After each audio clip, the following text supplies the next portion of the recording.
Hello, welcome to Circular Grace. I'm going to share the next chapter of the Gospel according to Mark with you. So we're going to jump into chapter 11, but before I begin, I just wanted to share the verse on the back of my Bible. It's beautiful and it caught my eye. The grass withereth, the flower fadeth, but the word of our God shall stand forever. That's from Isaiah 40 verse 8. So let's jump in. We're in the King James Version and we're in chapter 11. And when they came nigh to Jerusalem and Bethphage and Bethany at the Mount of Olives, he sendeth forth two of his disciples, and saith unto them, Go your way into the village over against you, and as soon as ye be entered into it, ye shall find a colt tied, whereon never a man sat. Loose him and bring him.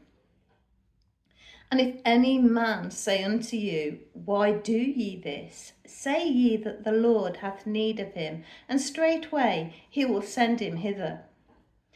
And they went their way, and found the colt tied to the door without, in a place where two ways met, and they loose him.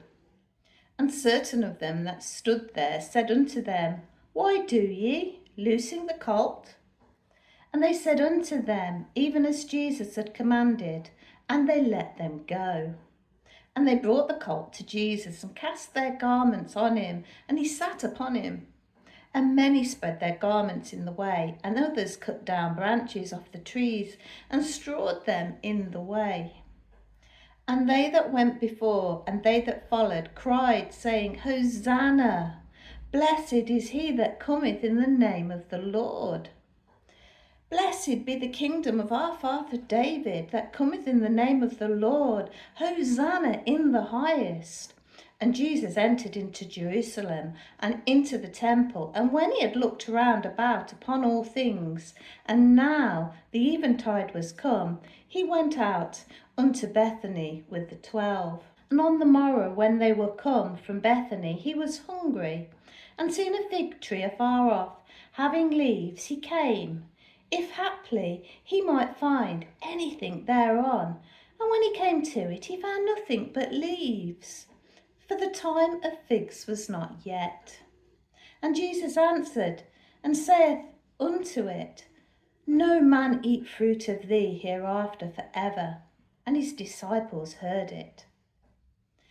And they came to Jerusalem, and Jesus went into the temple and began to cast out them that sold and bought in the temple, and overthrew the tables of the money changers and the seats of them that sold doves, and would not suffer that any man should carry any vessel through the temple.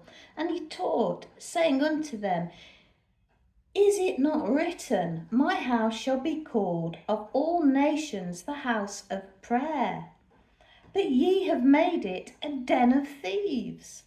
And the scribes and the chief priests heard it, and sought how they might destroy him, for they feared him, because all the people was astonished at his doctrine. And when evening was come, he went out of the city. And in the morning, as they passed by, they saw the fig tree dried up from the roots. And Peter, calling to remembrance, saith unto him, Master, behold, the fig tree which thou cursest, it withers away. And Jesus, answering, saith unto him, Have faith in God. For verily I say unto you, that whosoever shall say unto this mountain, Be thou removed, and be thou cast into the sea, and shall not doubt in his heart, but shall believe that those things which he saith shall come to pass, he shall have whatsoever he saith.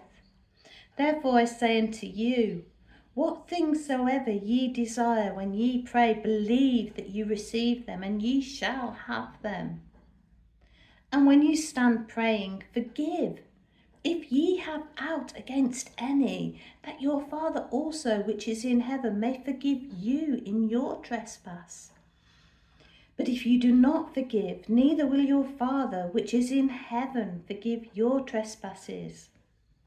And they come again to Jerusalem, and as he was talking in the temple, there come to him the chief priests and the scribes and the elders.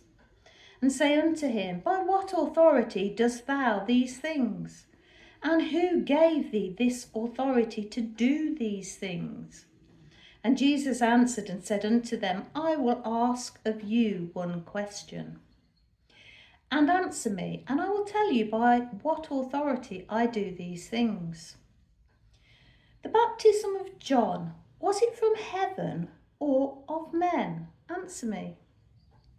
And they reasoned with themselves, saying, If we shall say from heaven, he will say, Why then did ye not believe him? But if we shall say of men, they feared the people, for all men counted John, and he was a prophet indeed. And they answered and said unto Jesus, We cannot tell. And Jesus answering saith unto them, Neither do I tell you by what authority I do these things.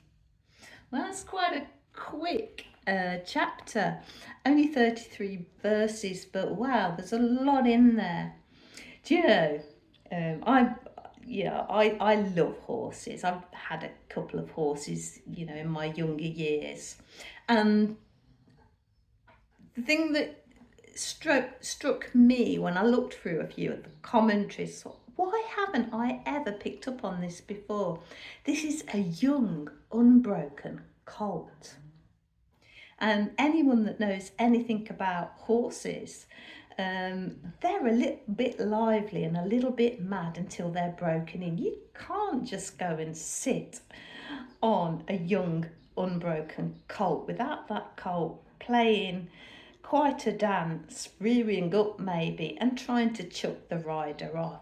Well, there's absolutely no hint of Jesus not just getting on top of this colt and riding it very calmly and serenely. And it's just a bit of a reminder of the power that Christ had over living animals. God the Creator created every single one of them. So of course his power over the elements, his power over animals, his power over the fig tree. I'm sure he could have forced that fig tree to bear figs if he had so wished. But no, I think it's a funny one, isn't it? You think, what did the fig tree really do? Apparently it wasn't fig season and it had no figs on. But here's the thing, and I've got a fig tree in my conservatory here, and I know that as the leaves come out on the fig tree, so do the little baby figs. So whatever that tree was doing with its leaves full out, it should have really had figs on it. And Jesus' expectation was that that fig tree was promising something that it wasn't going to deliver. And maybe that points us towards the Jewish scribes and Pharisees of the day. The promise was that they were looking after the spiritual needs of the people and pointing them towards our Father in heaven, but they were failing miserably. They looked like they were doing the job, but they were failing to deliver. So that's my take on those couple of aspects of this chapter. I'll leave it there. I will gather up my thoughts and put them into my blog. I like to think of my blog as a comment on commentary. Do come along and have a look, because I'll share my thoughts, but alongside my very sort of immature thoughts, I'll add links to respected published commentary so we can really get into this verse by verse. And what I normally do is I add a couple of snippets from the commentary, a bit of comment on it, and I add a link to that commentary so that you can go off and you've got access. I don't, by any means, I don't always read the commentaries from beginning to end, not every single commentary. But, I dip in and out and I find them really interesting. So I'm just sharing that with you. Anyway, Thank you very much for reading along. If you get a moment, if you haven't subscribed, please subscribe. Even if you don't get an opportunity to listen regularly, if you subscribe, it helps push my video out as part of the algorithm. More people will get to see it, and just maybe someone that day will hear the word of God that wouldn't otherwise have done so. So help out if you can, and a like and a comment to the video, that's also great. Till next time, bye bye.